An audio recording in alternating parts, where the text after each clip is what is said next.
चलिए आइए भाई, एक भोजपुरी बढ़िया गाना से स्वागत है। सुनिए और अच्छा लगेगा तो शेयर और लाइक कमेंट दबा के कीजिएगा।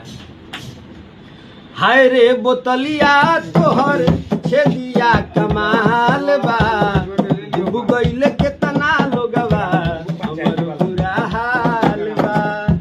हाय रे बोतलिया तोहर छेदिया कमाल बा, डूब गइले केतना लोगवा हमर बुरा हाल बा।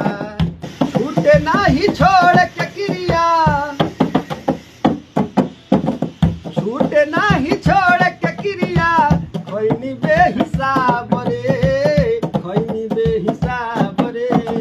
पापिए नु रहे सरवा बनौल शराब रे, पापिए नु रहे सरवा बनौल शराब रे।